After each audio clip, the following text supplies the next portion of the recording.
Hello दोस्तों, हर हर Mahadev channel में आपका स्वागत है। आशा करता हूं कि आप लोग सभी कोई अच्छे होंगे और एक नई वीडियो के साथ आपके सामने फिर से हाजिर हूं। आप यदि हमारे चैनल पर नए हैं तो हमारे चैनल को अपना सपोर्ट दीजिए, लाइक सब्सक्राइब कीजिए। दोस्तों, आज का इस वीडियो में सावन महीना का पूरे शेड्यूल मिलेगा आपको। सावन महीना कब से लग रहा है, 21 से या 22 से? सावन महीना में कितने सोमवार पड़े हैं? सावन महीने में क्या खाना चाहिए, क्या नहीं खाना चाहिए, क्या करना चाहिए, क्या नहीं करना चाहिए, और घर में कौन सा चीज़ नहीं लाना चाहिए। शिव पूजा विधि,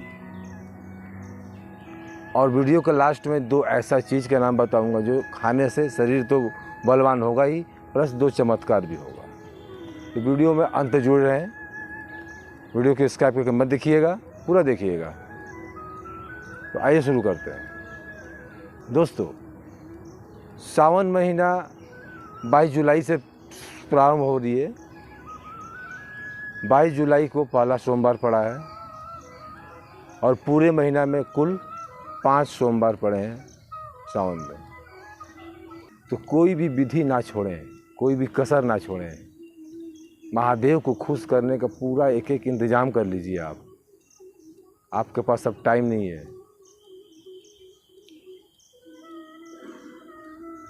तो आइए जानते हैं सावन के महीना में क्या आपको नहीं खाना चाहिए जो व्रत कर रहे हैं। सावन के महीना में जो व्रत कर रहे हैं उनको बाहर का कोई भी चीज़ नहीं खाना चाहिए, खास कर पैकेट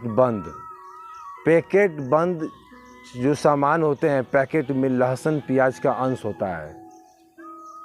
अब चाहे तो पीछे जो लिखा हुआ है ना, जो सामान जिसमें क्या क्या डाल कर बना होता है, उसमें पढ़ लीजिएगा। उसमें कहीं ना कहीं होगा। नमक का भी कुछ मात्रा होता है। जो व्रत करता है उसको बाहर का जूस भी नहीं पीना चाहिए, क्योंकि बाहर का जूस में नमक की मात्रा पाया जाता है और उससे व्रत भंग हो सकता है। बाहर का जूस भी ना पिए, घर का शुद्ध लेना चाहिए। बैगन नहीं खाना चाहिए।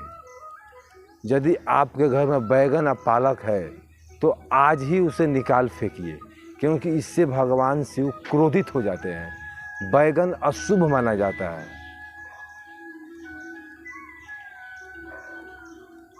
तो कुछ ऐसे ही नियम का पालन करिएगा जो व्रत कर रहे हैं।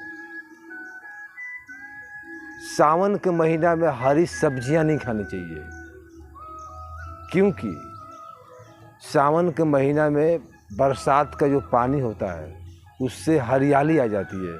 वातावरण में पूरा हरे हरे दिखने लगता है। पेड़ पौधों में पूरा ताजगी आ जाती है। उसी के साथ सब्जियां भी बिल्कुल हरे हरे हो जाते हैं। पत्तेदार सब्जियां बिल्कुल आकर्षित करता है आदमी को, और उसमें आदमी आकर्षित भी हो जाता है सब्जियों में। लेकिन पत्तेदार सब्जियां नहीं खाना चाहिए सावन के महीने में, क्योंकि जितना आकर्षित करता है उससे ज़्यादा इसमें बीमारी हो जाता है। फूड पॉइजन का दिक्कत आ सकता है आपको। कीड़े मकोड़ों का मात्रा ज़्यादा होता है। सांप गोजर बिच्छू आ जाते हैं इसमें। तो कोशिश करें कि सावन के महीना में आप हरी सब्जी ना ही खाएं। सावन के महीना का इंतज़ार बहुत बेसब्री से लोग करता है, क्योंकि सावन की बूंद जब शरीर पर पड़ता है, वातावरण में पड़ता है, तो हरियाली तो आती है। अपना शरीर में भी हरियाली आती है। शरीर ताजगी हो जाता है। ये अमृत का बूंद है ये, तो कदम ना चूकें। सावन के बूंद का पूरा लाभ लें आप। कहा जाता है कि जब सावन की बूंद गिरती है तो सावन के महीने में प्राकृतिक वातावरण और महादेव के बीच में सीधे डायरेक्ट बात होता है। इसीलिए सभी लोगों को बेसब्री से सावन का इंतजार होता है। अब आइए जानते हैं क्या खाना चाहिए जो व्रत रखे हैं। जो व्रत रखे हैं, यदि वो व्रत मीठे से रखे हैं, सिर्फ मीठा खाएंगे, तो भगवान भोलेनाथ को बर्फ़ी का भोग लगाकर उसके बाद वो बर्फ़ी खा सकते हैं। फलहारी किए हैं तो फल खा सकते हैं। यदि आपको चटपटा चीज़ से किया है तो आलू से बने पकवान, सेंधा नमक होना चाहिए उसमें, आप ये यूज कर सकते हैं। इसके अलावा कद्दू का रोटी भी खा सकते हैं।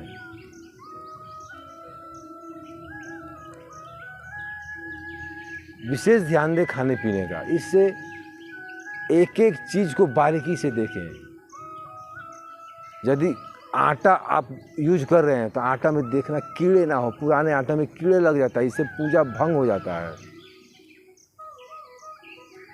तो ये 3-4 चीज़ आप खा सकते हैं व्रत में। और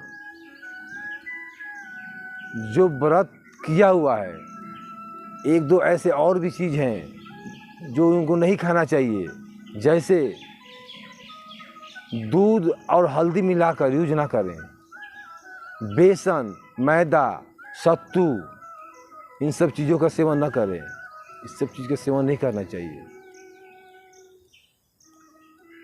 आप यदि व्रत किए हैं वो भी, और जो व्रत नहीं किए हैं वो भी यदि इसको पालन करते हैं तो उनको भी उतना ही फल मिलेगा, क्योंकि कथा सुनने वाले को उससे ज़्यादा फल मिलता है।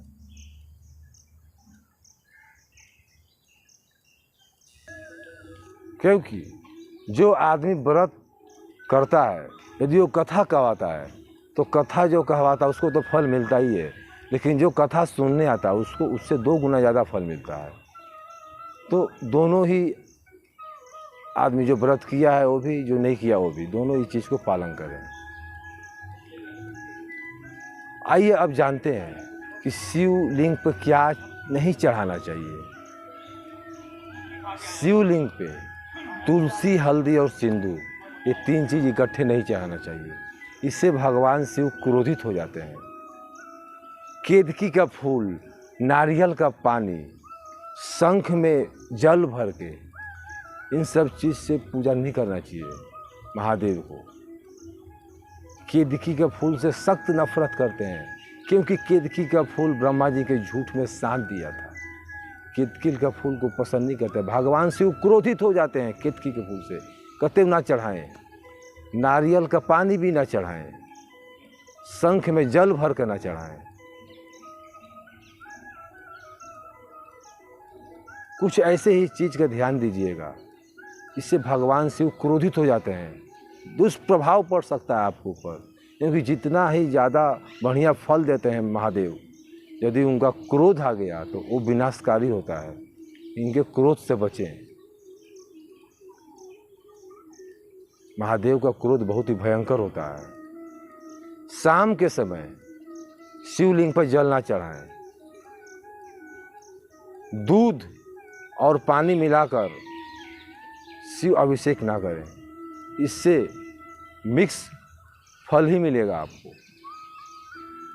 1 बूंद चढ़ाएं, लेकिन शुद्धता होनी चाहिए। शुद्ध चीज़ चढ़ाएं, मिक्सर का चीज़ ना चढ़ाएं। टूटा हुआ चावल का दाना ना चढ़ाएं, टूटा हुआ कोई चीज़ ना चढ़ाएं, फल कटा हुआ ना चढ़ाएं, इससे महादेव क्रोधित हो जाते हैं। साबुत फल चढ़ाइए। सीजन के हिसाब से उनको भोग देना चाहिए। आम का सीजन चल रहा है, आम चढ़ाएं, कटहल चढ़ाएं, केला चढ़ाएं, इससे भगवान शिव प्रसन्न होते हैं।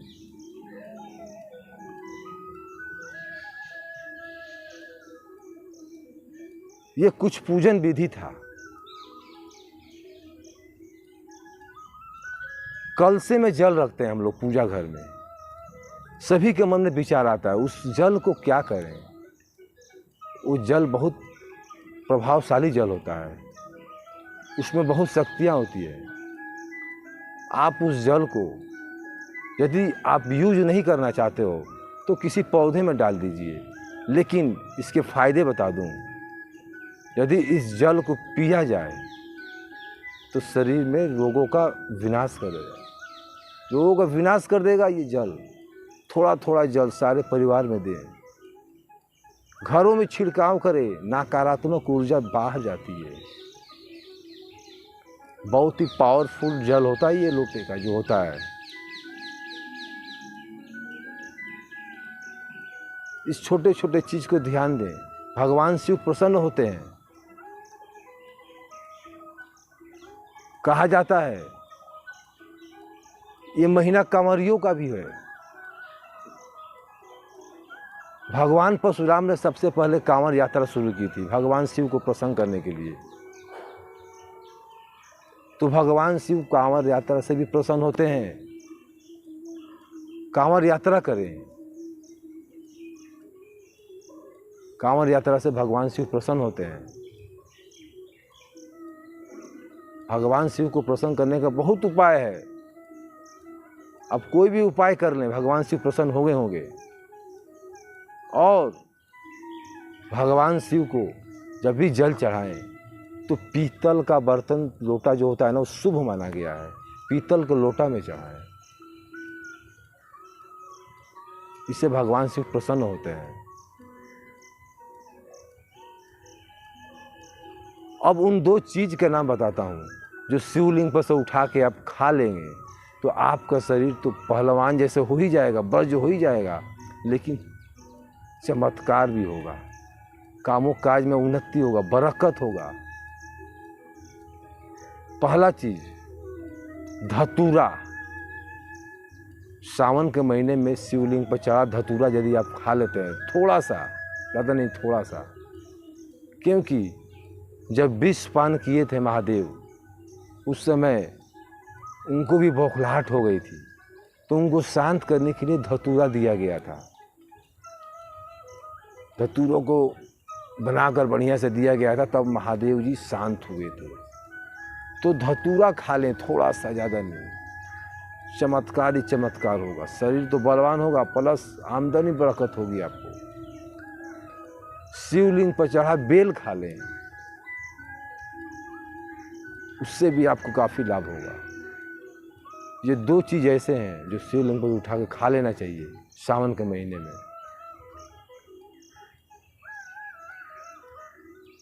तो ऐसे ही कुछ नियम थे सावन का सोमवार का, इसको विशेष ध्यान दीजिएगा और एक एक नियम को पालन करिएगा। महादेव जी प्रसन्न होंगे आपके ऊपर। साफ सफाई के विशेष ध्यान दीजिएगा, वातावरण साफ हो, घर साफ हो, घर के आगे द्वार साफ हो। किसी भी मेहमान को जब आते हैं तो उसको द्वार साफ कर लेते हैं हम।